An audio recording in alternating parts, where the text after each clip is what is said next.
1857 کی جنگ میں ہمیں کامیابی حاصل نہیں ہوئی، ہونی بھی نہیں تھی، کیونکہ انگریز ہم سے کہیں زیادہ طاقتور تھے۔ ہم الگ الگ بٹے ہوئے انگریزوں سے جنگ کر رہے تھے، لیکن ایک بات ضرور ہوئی، 1857 کی جنگ نے آنے والی جدوجہد کے لیے نہ صرف زمین ہموار کی بلکہ زمین کو زرخیز بھی بنا دیا۔ نہ جانے کتنی کہانیاں تھیں انگریزوں کی بربرتا اور ظلم کی، اور اس کے ساتھ ہی وہ قصے تھے جہاں ہندوستان کی آزادی کے لیے لڑنے والوں کی ایک ایسی مثال تھی جس نے آگے آنے والی نسلوں کو لگاتار گرمایا۔ یہ کہانیاں جانبازوں کی، ان کی ہمت اور عزم کی، آگے چل کر نسلوں کے لیے مشعل راہ بن گئی۔ آزادی کے راستوں پر چلنے والے یہ نوجوان لگاتار اس روشنی کا فائدہ اٹھاتے رہے جو پہلی بار 1857 میں ایک چنگاری کی طرح چمکی تھی اور اس نے ہندوستان کو اپنی آغوش میں لے لیا تھا۔ ہاں، 1857 کے بعد ایک بڑا طبقہ تھا جس نے تعلیم حاصل کی۔ نئی تعلیم حاصل کرنے والا یہ طبقہ جانتا تھا کہ اب آزادی کی جنگ کے لیے نئے طریقے اپنانے ہوں گے۔ اس جنگ میں علماء نے مرکزی کردار ادا کیا، ایک ایسا کردار جس میں انہوں نے صرف نوجوانوں کو آزادی کی جنگ کے لیے ترغیب ہی نہیں دی بلکہ وہ خود بھی اس آزادی کی جنگ میں کود پڑے، سب کچھ تج کر۔ ہم آج ایک ایسے ہی آزادی کے سپاہی کی داستان دہرا رہے ہیں۔ اس آزادی کے سپاہی کا نام ہے محمود الحسن، لیکن دنیا انہیں شیخ الہند مولانا محمود الحسن کے نام سے جانتی ہے۔ مولانا محمود الحسن 1851 میں عالموں کے ایک مشہور خاندان میں بریلی میں پیدا ہوئے۔ ان کے والد مولانا محمد ذوالفقار علی عربی کے مشہور عالم تھے اور برٹش ایسٹ انڈیا کمپنی کے ادارہ تعلیم میں انسپیکٹر آف اسکول تھے۔ 1857 کے انقلاب کے دوران محمود الحسن اپنے والد کے ساتھ میرٹھ میں ہی تھے اور شاید بچپن کی وہ یادیں زندگی بھر ان کے ساتھ رہیں۔ محمود الحسن کی ابتدائی تعلیم اردو، فارسی اور اسلامیات میں ہوئی۔ پہلے انہیں مولانا عبداللطیف نے پڑھایا اور اس کے بعد ان کے چچا مولانا مہتاب علی انہیں پڑھاتے رہے۔ شروعاتی تعلیم کے بعد ان کے والد نے انہیں دارالعلوم دیوبند بھیج دیا۔ اس وقت دارالعلوم بھی نیا شروع ہوا تھا۔ مولانا وہاں کے پہلے طالب علموں میں تھے۔ محمود الحسن نے حدیث کا مطالعہ مولانا محمد قاسم نانوتوی کی سرپرستی میں کیا۔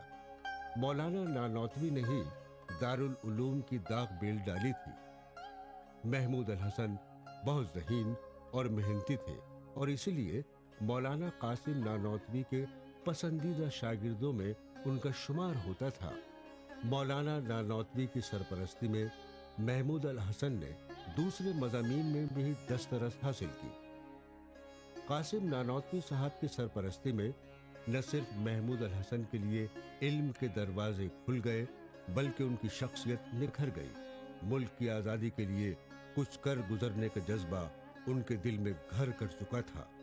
خود ان کے گھر کا ماحول بھی ایسا تھا کہ مذہبی سوالات پر بحث اور گفتگو کے علاوہ انہیں انگریزوں کے منصوبوں اور سازشوں کو سمجھنے اور پرکھنے کی نظر بھی مل رہی تھی۔ مولانا قاسم نانوتوی صاحب کی پار کی نظر نے اپنے شاگرد کے دل میں آزادی کے لیے سلگتی ہوئی آگ کو دیکھ لیا تھا اور انہیں یقین تھا کہ یہ نوجوان اپنے خاندان اور دارالعلوم کا نام روشن کرے گا۔ 1873 میں محمود الحسن نے دیوبند سے اپنی تعلیم مکمل کی اور امام نانوتوی نے انہیں دستار فضیلت عطا کی۔ وہ اس برس کے بہترین طالب علم تھے۔ پڑھائی ختم ہونے پر واپس بریلی آ گئے اور اپنے والد سے پڑھنا شروع کر دیا، لیکن شاید وقت کو کچھ اور ہی منظور تھا۔ انہیں 1874 میں واپس دیوبند بلا لیا گیا۔ آپ سب کی اجازت سے ہی ہم نے محمود الحسن کو یہاں واپس بلا لیا ہے۔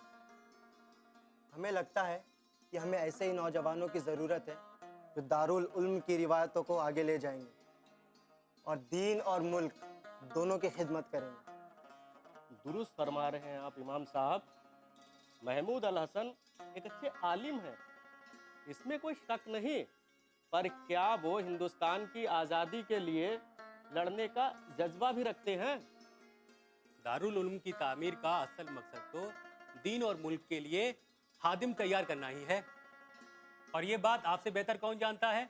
اگر شروعاتی دور میں ہی دارالعلوم سے کوئی ایسا عالم آگے آئے جو دونوں کام ایک ساتھ کرے تو دارالعلوم ایک مثالی ادارہ بن جائے گا۔ جی، انہی نکتوں کو ذہن میں رکھ کر یہ تجویز میں نے آپ حضرات کے سامنے رکھی ہے۔ محمود الحسن نہ صرف ایک عالم ہے، وہ ایک جوشیلا وطن پرست بھی ہے، اور وقت آنے پر انشاءاللہ وہ یہ ثابت کر دکھائے گا کہ ہم نے صحیح فیصلہ لیا ہے۔ اگلا کوئی بھی قدم اٹھانے سے پہلے میں چاہتا ہوں کہ محمود الحسن دارالعلوم میں پڑھانا شروع کرے اور یہاں رہ کر دارالعلوم کے اغراض و مقاصد کو سمجھے۔ بے شک یہی درست ہے، اس سے ہمیں ایک دوسرے کو سمجھنے اور پرکھنے کا وقت ملے گا اور مستقبل میں کام کرنا آسان ہو جائے گا۔ ہاں تو مولانا صاحب، میری آپ سے درخواست ہے کہ دارالعلوم میں محمود الحسن کا تقرر استاد کی شکل میں آپ کے دست مبارک سے ہو۔ احتیاط اس بات کی کرنی ہے کہ انہیں اس بات کا علم نہیں ہونا چاہیے کہ ان کی بحالی کی تجویز میری طرف سے آئی تھی۔ بہتر ہوگا کہ وہ کل ہی سے درس و تدریس کا کام شروع کر دیں۔ اگر بریلی واپس چلے گئے تو کہیں اپنے والد کی طرح برطانوی سرکار کے نوکر نہ بن جائے۔ 1874 میں مولانا محمود الحسن نے دارالعلوم میں پڑھانا شروع کر دیا، اور اس بار پھر مولانا قاسم نانوتوی اور مولانا رشید احمد گنگوہی کی صحبت میں بہت کچھ نیا سیکھنے کے مواقع انہیں فراہم ہوئے۔ وہ کئی برسوں تک وہاں پڑھاتے رہے۔ اس دوران وہ دھیرے دھیرے آزادی کی تحریک کے نزدیک آ رہے تھے، اور 1877 کے آتے آتے وہ پوری طرح اس تحریک میں شامل ہونے کے لیے تیار ہو چکے تھے۔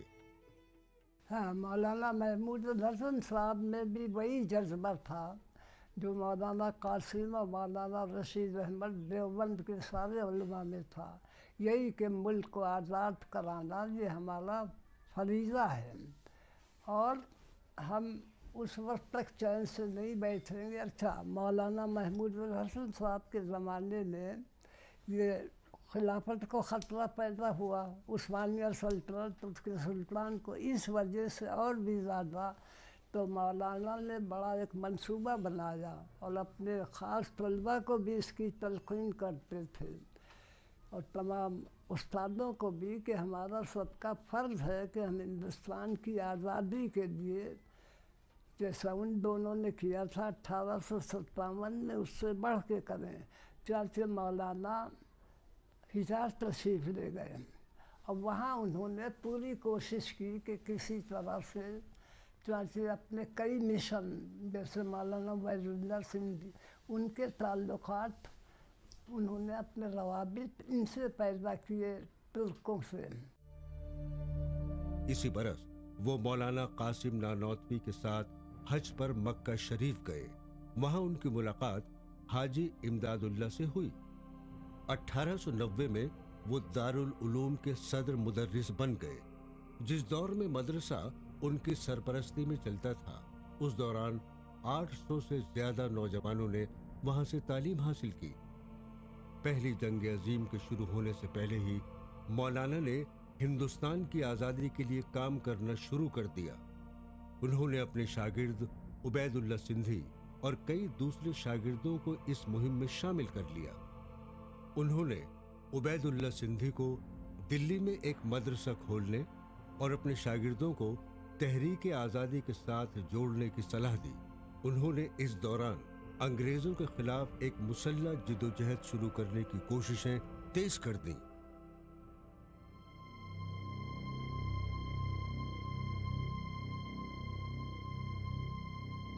अस्सलाम वालेकुम। वालेकुम सलाम। आ गए तुम? आओ आओ, बैठो बैठो बैठो। मंसूर, तुम्हें देखने को तो आंखें तरस गई थी। कैसा चल रहा है तुम्हारा? आपकी दुआ है, अल्हम्दुलिल्लाह। सब खैरियत तो है? क्या बात है, इतनी जल्दी हाजिर होने का हुक्म था? सब खैरियत है मियां मंसूर। तुम्हें पता है कि काफी वक्त से हम मुल्क के हालात को लेकर परेशान हैं और गुलामी से निजात का रास्ता ढूंढ रहे हैं। हमारा ख्याल है कि अब अमल का वक्त आ गया है। आप एक बार हुक्म तो दो, हम अपनी जान की बाजी लगा देंगे। मुझे तुम सबसे यही उम्मीद है मंसूर मियां। जब तक हम अंग्रेजों के खिलाफ मुसल्लह कार्रवाई नहीं करते, तब तक आजादी मुमकिन नहीं है। मुसल्लह मज़ामत के लिए हमें हथियारों की जरूरत पड़ेगी और हमें अपनी फौज भी खड़ी करनी होगी। फौज तैयार करना कोई मुश्किल नहीं है, लेकिन हथियार कहाँ से दस्तयाब करेंगे? मंसूर मियां, हथियारों का इंतजाम हमें हमसाया मुमालिक से करना होगा।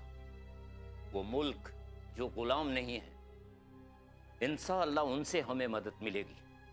मुझे लगता है ये लड़ाई हमें मुल्क से बाहर जाके शुरू करनी होगी। अफगानिस्तान, तुर्की, हिजाज जैसे हमदर्द मुमालिक से भी हमें मदद आसानी से मिल सकती है। एक बार मैं इन मुल्कों में राब्ते कायम कर लूं, फिर तुम्हें वहां आगे जाकर आगे का काम करना होगा। अभी तुम आराम करो। आगे के काम के लिए कुछ दिन तुम्हें यहां रहकर तैयारी मुकम्मल करनी होगी और फिर मुल्क के अलग अलग गोशों में जाकर हम ख्याल लोगों से मुलाकातें करनी होगी। जी बेहतर है। मौलाना उस वक्त तक इस नतीजे पर पहुंच चुके थे कि मुसल्लह मज़ाहिमत ही बरतानवी हुकूमत से इस मुल्क को आज़ादी दिला सकती है। मगर मसला, और बहुत बड़ा मसला, ये था कि हथियार कहाँ से इकट्ठा किए जाएं, असलहा कहाँ से लाया जाए और फ़ौज किस तरह तैयार की जाए। और इसके लिए उन्होंने हमसाया ममालिक और कुर्ब जवार के ममालिक का तज्ज़िया शुरू किया, वहाँ के सियासी हालात परखने शुरू किए। 1911 में इटली ने तुर्की पर हमला कर दिया। पूरी मुसलमान दुनिया में एक हलचल मच गई। इसी दौरान मौलाना ने नॉर्थ वेस्ट फ्रंटियर प्रोविंसेस में रहने वाले उन सभी उलमा से ताल्लुक़ कायम किया जिनका ताल्लुक़ कभी देवबंद से रहा था। उनके साथ ख़त व किताबत शुरू की। मौलाना अफ़गानिस्तान से लेकर हिंदुस्तान तक इनकलाबी तंजीमों की एक मुत्तहिदा मजबूत तंजीम कायम करना चाहते थे। उनका मंसूबा था कि हिंदुस्तान के कुर्ब जवार में जो आज़ाद मुल्क हैं वो अंग्रेज़ों पर हमला बोल दें और तभी ये तंजीमें अंदर से अंग्रेज़ों पर हमला करें। अंग्रेज़ों के पास कोई रास्ता नहीं बचेगा और तब उन्हें ये मुल्क आज़ाद करना ही पड़ेगा। और इस मंसूबे को पूरा करने के लिए मौलाना मुल्क से बाहर सफ़र पर निकल पड़े। मौलाना महमूद अल हसन ने अपने शागिर्द उबैदुल्ला सिंधी को अगस्त 1915 में अफ़गानिस्तान भेज दिया और ख़ुद 8 सितंबर 1915 को हिंदुस्तान से हिजाज के लिए रवाना हो गए। हिजाज में उन्होंने तुर्की के गवर्नर गालिब पाशा और minister of war Anwar Pasha से मुलाकात की। उन्होंने उन दोनों को इस बात के लिए राज़ी कर लिया कि वो हिंदुस्तान में बरतानिया के खिलाफ जंग में मदद करेंगे। गालिब पाशा ने बरतानिया के खिलाफ हिंदुस्तानी मुसलमानों की जिदोजहद की मदद का वादा करते हुए एक खत भी लिख कर दिया। मौलाना का मंसूबा ये था कि फौजी इमदाद की ये करारदाद जो उन्होंने हिजाज में तैयार करवाई थी, उसे लेकर वो बगदाद, बलूचिस्तान और आज़ाद कबायली इलाकों का दौरा करते हुए और वहाँ के हाकिमों से मिलते हुए हिंदुस्तान लौटेंगे। मगर मक्का का गवर्नर हुसैन तुर्की की मुखालफत में अंग्रेज़ों से मिल चुका था और उसने मौलाना महमूद अल हसन और उनके साथियों को गिरफ्तार करके अंग्रेज़ों के हवाले कर दिया। अंग्रेज़ उन्हें जद्दा ले गए, जहां लगभग 1 माह तक उन्हें नजरबंद रखा गया। 12 जनवरी 1917 को उन्हें समंदरी जहाज से माल्टा जेल भेज दिया गया। माल्टा जेल में 1 साल तक उनसे पूछताछ होती रही और फिर रेशमी रुमाल साजिश के नाम पर उनके खिलाफ मुकदमा दायर किया गया। बगावत की तैयारी में होने वाली खतो किताबत कागज के बजाय रेशम के टुकड़ों पर की गई थी और इसीलिए अंग्रेजों ने उसे रेशमी रुमाल साजिश का नाम दिया। तो उसमें सब प्लानिंग हुई, किस तरह से तुर्की हिंदुस्तानी आज़ादी में मदद करेगा, भाई कि अफ़गानिस्तान हमला करेगा, इधर तुर्की भी हमला करेगा। ये पूरी स्कीम तमाम तफसीलात के साथ हुई। अंग्रेज़ों को इसकी सुनगुन मिल गई तो शरीफ हुसैन जो थे उनको एक मजहबी हैसियत हासिल थी। उन्होंने तुर्कों के ख़िलाफ़ बगावत की और मौलाना को और उनके साथी उनके शागिर्द मौलाना हुसैन अहमद बद्री, मौलाना उज़ैर गुदा, उनके भांजे मौलवी वहीद, भतीजे मौलवी वहीद अहमद, सबको गिरफ्तार करके माल्टा भेजा गया और वहाँ हर किस्म की सख्ती की गई। लेकिन मौलाना को कोई वो नहीं, उन अपने उस पर कायम रहे। उनका प्लान यही था, मैंने बताया ना, उन्होंने कई जगह अपने जुनूदुल्लाह के नाम से एक तंजीम कायम की कि ये हिंदुस्तानी फ़ौज तैयार हो जो आज़ादी के लिए जद्दोजहद करे। आखिर में जब जंग ख़त्म हो गई तब ये रिहा किए गए तो ये हिंदुस्तान पहुँचे। समझते थे कि जब तक के अंग्रेज़ों को हिंदुस्तान से नहीं निकाला जाएगा, पूरा जो आलम इस्लाम है, पूरी जो मुस्लिम दुनिया है, उस पर जो अंग्रेज़ों का कंट्रोल है वो ढीला नहीं पड़ेगा। और उसी के लिए फिर उन्होंने वो जिसको हम रेशमी रुमाल तहरीक कहते हैं, मेरा ख्याल ये है, माफ़ फरमाइएगा, कि रेशमी रुमाल तहरीक पर जैसा काम होना चाहिए वो काम अब तक नहीं हुआ। शेख उल हिंद क्या चाहते थे, उनके जहन में काम का क्या मंसूबा था और बुनियादी तौर पर कौन कौन लोग उनके लिए काम कर रहे थे। अब चंद लोगों का नाम लिया जाता है, मौलाना अब्दुल्ला सिंधी हैं और इसी तरह और चंद लोग हैं, उनका नाम लिया जाता है कि उनके साथ शरीक तो थे, लेकिन ये लोग भी कुछ ज़्यादा वाकिफ़ नहीं है कि शेख उल हिंद का मंसूबा क्या था। पिछले दिन एक काम शुरू हुआ था, ऐसा लगता है कि ये तो बहुत बड़ा आलमी आफाकी एक मंसूबा था, जिसको शायद शुरू में बर्लिन प्लान कहा जाता था।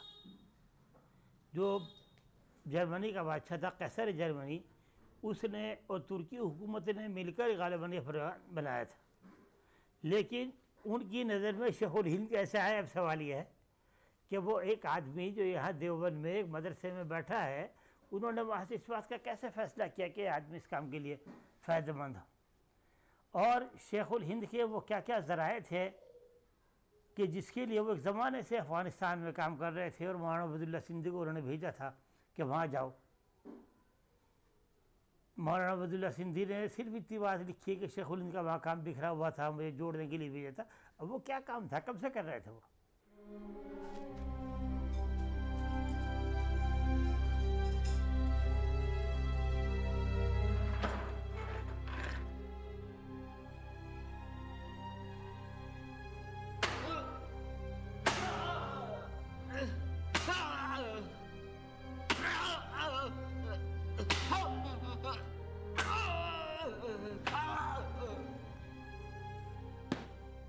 कब तलक तकलीफ से होगे महमूद अल हसन?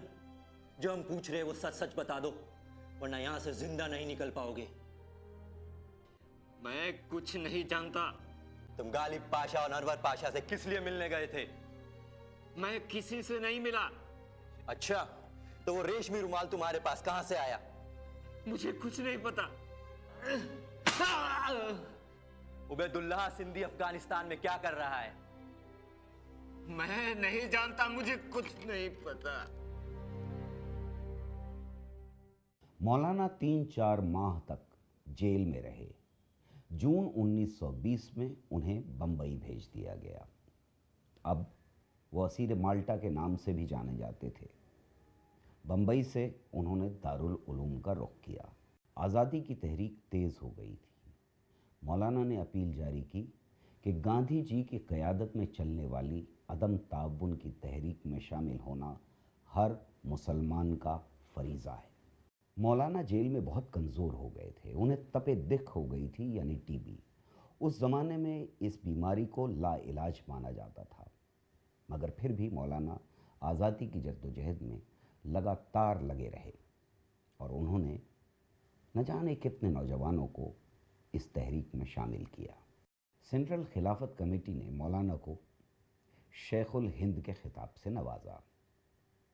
इतने बड़े आलिम होने के बावजूद मौलाना इंसान दोस्त और बेहद मिलनसार तबीयत के मालिक थे।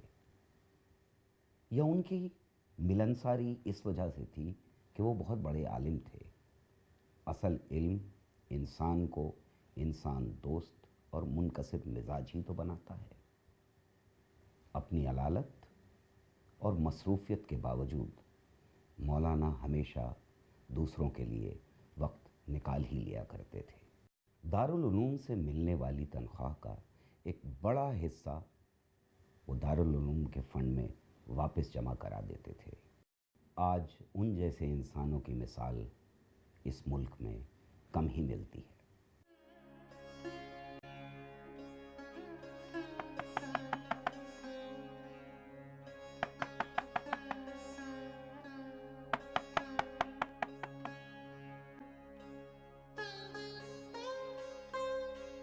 अस्सलाम वालेकुम। वालेकुम सलाम। फरमाइए। जी, मेरा नाम मोइनुद्दीन अजमेरी है। मैं शेखुल हिंद से मिलने आया हूँ। आइए तशरीफ़ रखिए, बैठिए। शुक्रिया।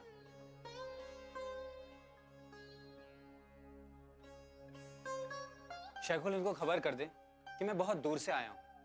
आप गर्मी में आए हैं, ज़रा दम लीजिए, मैं आपके लिए शरबत लेके आता हूँ।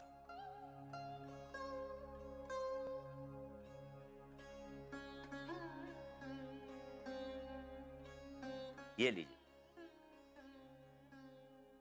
आप उनसे पहले बता दें कि मुझे बहुत ज़रूरी काम है। आप थके हुए लग रहे हैं, थोड़ा आराम कर लीजिए, कुछ खा पी लीजिए, फिर आराम से मुलाकात कीजिएगा। मौलाना यही हैं। आप कमाल के इंसान। मैं आपसे दरख्वास्त किए जा रहा हूँ और आप हैं कि मेरी बात सुन ही नहीं रहे। मैं अजमेर से यहाँ खाना खाने नहीं आया। आप जाके शेखुल हिंद को खबर कीजिए। आप खामोखा नाराज हो रहे हैं मियाँ। यहाँ कोई शेखुल हिंद नहीं रहते और यहाँ महमूद अल हसन रहते हैं और वो मैं हूँ।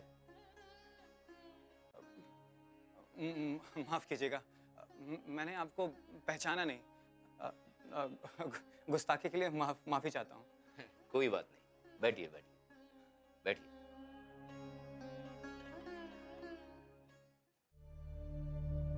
मौलाना को जेल में टीबी हो गई। उस वक्त ये मरज लाइलाज था और शायद यही वजह थी कि अंग्रेजी सरकार ने उन्हें रिहा कर दिया। वो जानते थे कि अगर जेल में मौलाना का इंतकाल हो गया तो हिंदुस्तान में अंग्रेजों के खिलाफ कोहराम मच जाएगा।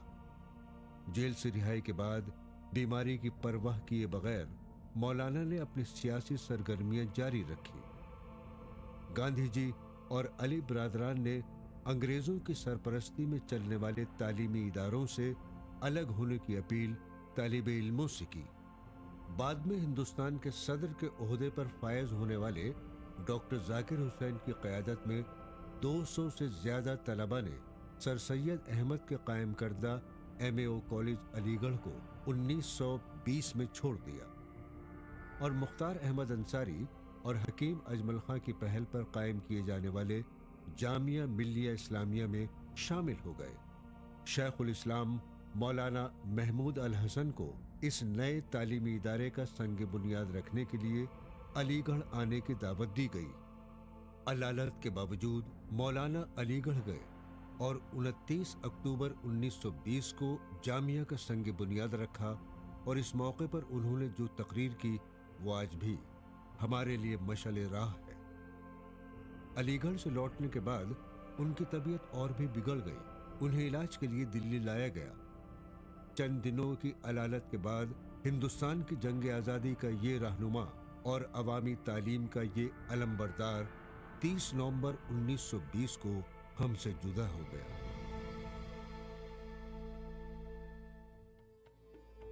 (1874) में दारुल उलूम की मोहब्बत मौलाना महमूदुल हसन को सहारनपुर खींच लाई थी। अपनी उम्र के बाकी 44 बरस उन्होंने इस इदारे और उसके मकासद की खिदमत की। हजारों को पढ़ाया और सैकड़ों को मुल्क की खातिर सब कुछ कुर्बान कर देने के लिए तैयार किया और फिर जब वक्त आया तो यहीं के होके रहे।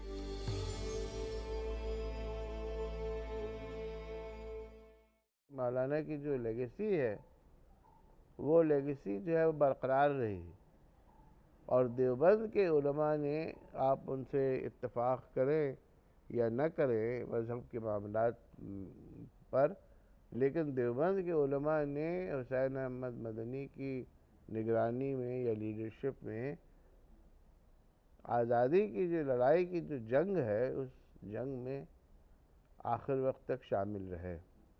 यहाँ तक कि पाकिस्तान की जब तहरीक शुरू हुई तो उस पाकिस्तान की तहरीक जो है उसकी उन्होंने मुखालफत की।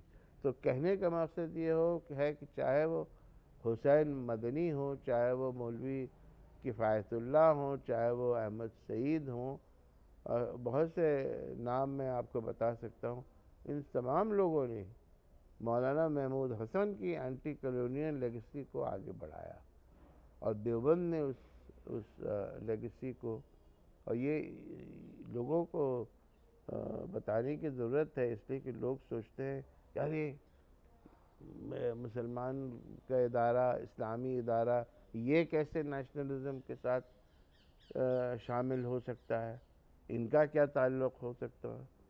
ऐसा नहीं है, ये ऐसा इदारा था जिसने नेशनलिज़म की पूरी तरह से जो है वो उसके साथ शामिल रहा और उस इदारे से जितने जुड़े इदारे थे और मुल्क के मुख्तलिफ हिस्सों में, जैसे दिल्ली में मौलवी किफ़ायतुल्लाह यहाँ के लीडर थे, उन सब लोगों ने गांधी जी ने जो मार्गदर्शन दिखाया था उसके साथ वो रहे।